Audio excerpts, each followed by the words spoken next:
Selamat pagi saudara-saudari yang terkasih dalam Kristus. Mari kita mengawali hari baru dengan mendengarkan firman Tuhan yang diambil dari Injil Matius bab 4 ayat 12 sampai 17, dilanjutkan ayat 23 sampai dengan 25. Tuhan bersamamu. Inilah Injil Yesus Kristus menurut Matius. Ketika mendengar bahwa Yohanes Pembaptis ditangkap, Yesus menyingkir ke Galilea. Ia meninggalkan Nazaret dan diam di Kapernaum, di tepi danau di daerah Zebulon dan Naftali, supaya genaplah firman yang disampaikan oleh Nabi Yesaya. Tanah Zebulon dan tanah Naftali, jalan ke laut, daerah seberang Sungai Yordan, Galilea, wilayah bangsa-bangsa lain. Bangsa yang diam dalam kegelapan telah melihat terang yang besar, dan bagi mereka yang diam di negeri yang dinaungi maut, telah terbit terang. Sejak waktu itu Yesus memberitakan, bertobatlah, sebab kerajaan surga sudah dekat. Yesus pun berkeliling di seluruh Galilea. Ia mengajar dalam rumah-rumah ibadat dan memberitakan Injil kerajaan Allah, serta melenyapkan segala penyakit dan kelemahan di antara bangsa itu.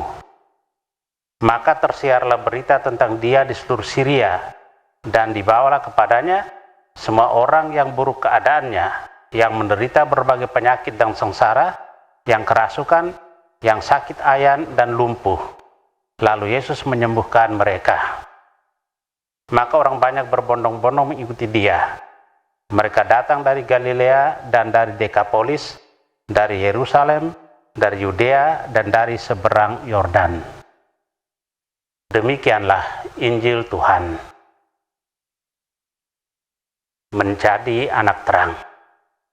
Saudara yang terkasih dalam Kristus, Yesus mulai berkarya. Ia pergi ke Galilea bukan hanya untuk alasan keamanan karena Yohanes ditangkap, tapi juga untuk alasan teologis, yakni supaya kehendak Allah terpenuhi.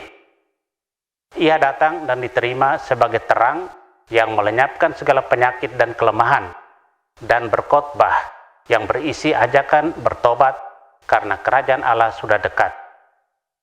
Karya ini menyebabkan gerakan masyarakat untuk mengikuti dia. Yesus datang dari Allah, bekerja dengan penuh kuasa, menggugah hati masyarakat untuk membangun hidup seturut ajarannya. Yesus benar-benar menjadi terang. Ia punya efek dan pengaruh buat sekitarnya. Kita pun diajak dengan menjadi terang yang punya efek dan pengaruh dengan 3 panggilan sebagaimana yang diteladankan Yesus. Pertama, berdoa. Ia mengawali dan mengakhiri karya dan warta dengan menyepi untuk berdoa.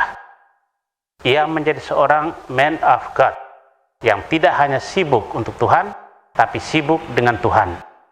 Kedua, guru.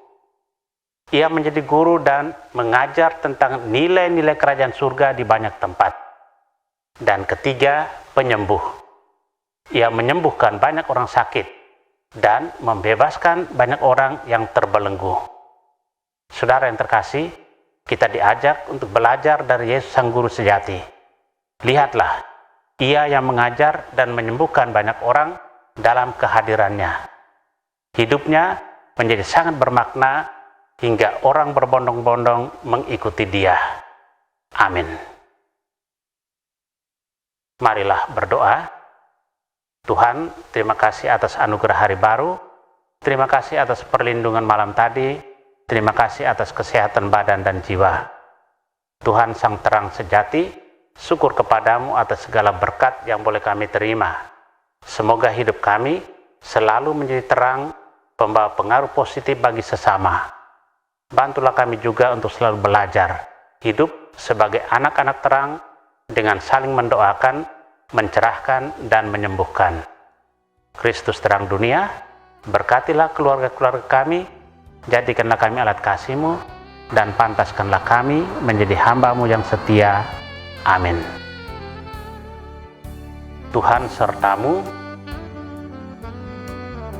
Semoga keluarga kita, orang-orang yang kita kasih dan doakan, seluruh aktivitas kita hari ini dilindungi, dibimbing, dan diberkati oleh Allah yang Maha Kuasa, Bapa dan Putra dan Roh Kudus. Amin.